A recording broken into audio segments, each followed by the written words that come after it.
Hi everyone, this week we're going to translate the information that you got from measuring your bathroom last week in your little drawing that looks something like this.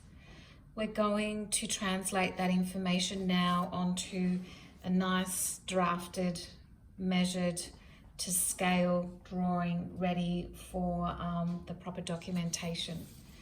So you'll need that little drawing with all your measurements there. I know you're at home, so you've got that room at your disposal, but some photos can be a good thing to have as well, and we need the photos for your assessment, so don't forget to take a bunch of photos of your room as well. So I've started with taping down a piece of paper nice and straight to my drawing board, and I've done one line there to begin to do my drawing to scale. So someone last week asked whether we would change the scale from 1 to 50 for drawing up our bathroom down to up to 1 to 20, and yes, we will, because it's going to be too small on the page otherwise. I hadn't fully thought that through, but yes, we will be doing it at 1 to 20.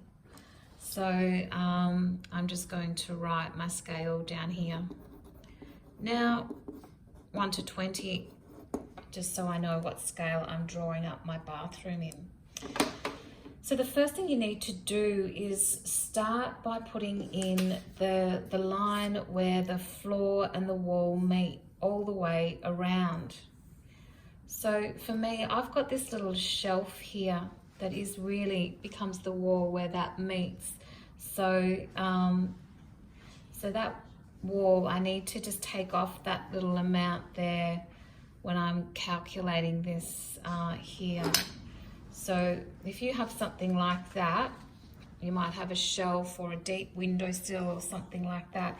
Keep that in mind, that you're doing this line where the floor and the wall meet. So I've begun by putting in a line like this. Rather than drawing my line, measuring it exactly, draw a line and then place your measure marks on top of that.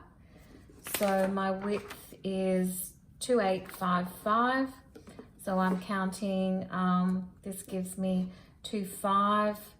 Each one of these is worth 100. Each little mark is worth 20. So I've got 5 little marks to make up 100. So if this is 25 and I want 2855, I've got 25, 6, 7, 8, and 5. I can get probably, each one is worth 20, 40, so then it's halfway in between. So that's as close as we can get at this scale, and that's fine. So 25, 6, 7, 8, 20, 40, and 55's halfway in between. So there. So I've got my 2 little marks, and now I can go vertically.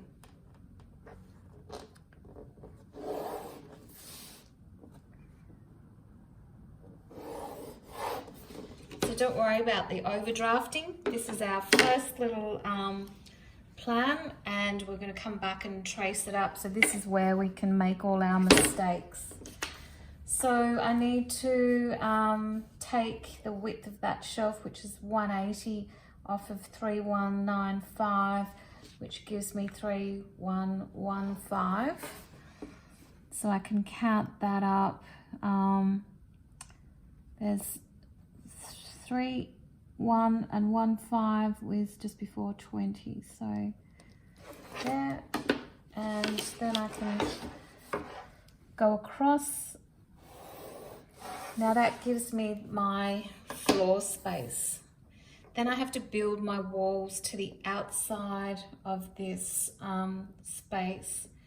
So usually internal walls are around 90. 90 mils. So I can measure out, this is 100. Each little mark is 20, so halfway between those is 90. Just have to do one mark and boom, I've got the thickness of my wall that way. And I'm going to do the same for the other walls as well. So this one, I've put in a window here. When you look at my photos, you'll notice that I don't actually have a window above my bath. I've put a window in there just so I can show you how to do a window, because obviously windows are pretty important. So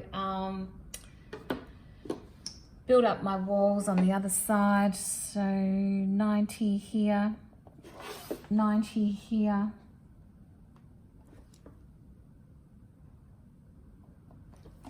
And external walls, let's make those 250. So there's 2, 20, 40, 20, 40, 50 is about there. 250, we'll make them 250 just to give it a nominal thickness to our exterior walls.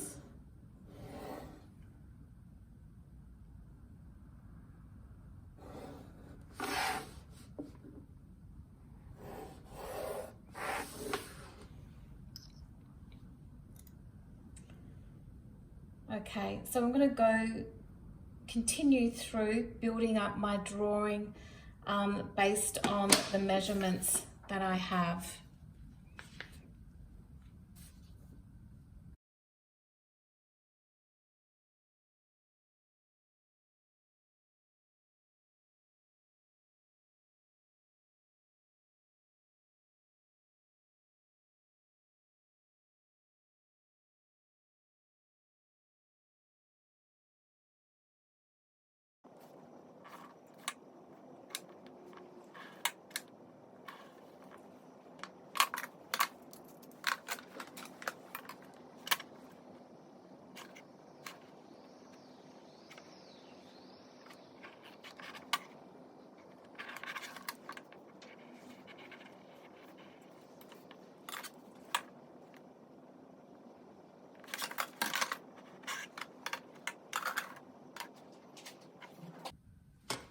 Okay, so I just had a look at that footage and realised you can't quite see the level of detail I was hoping you guys could see.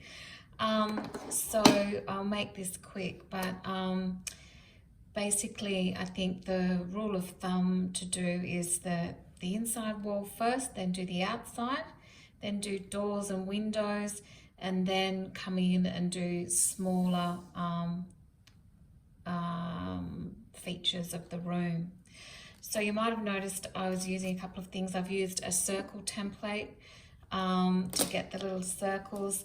Because we're working at 1 to 20, such a large scale, usually we can use this circle template for our doors, but because we've got it so large, you might need a little, this is just a really cheap little compass that I use to get my door swing in. So you could also use that for other circular features as well. I do have an ellipse template, which is also very handy. I use that for the toilet. The reason why you want these kinds of things, or a compass, is because we don't want any hand-drawn elements on the technical drawing. Everything has to be done not freehand, has to be ruled or using a circle template. So keep that in mind when you're doing your drawings. So yeah, then I've come in and filled in all the details as we've moved in. I know what I want to mention to you. with our doors and our windows, so my doorway is 820 wide, 820 being a standard door size, then you'll have an architrave that's either side, and the standard width for an architrave is 40 mil. So that goes on the outside of the door. The door is swinging from within that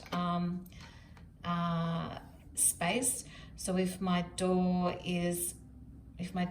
opening here is 820, then this door length this way needs to also be 820, and then get my nice door swing. Same with the windows. I've got the width of my window being 2 meters, and then the window frame on the outside there. So you'll notice if you have kind of a room like this that has a bit of a different shape to it, you'll notice I did the overall size to begin with, then I've come in and created that little dog leg in my room, so work that direction. I've put in the towel rail and taps and that kind of thing, so you can do that also. And maybe next week we will look at dimensioning.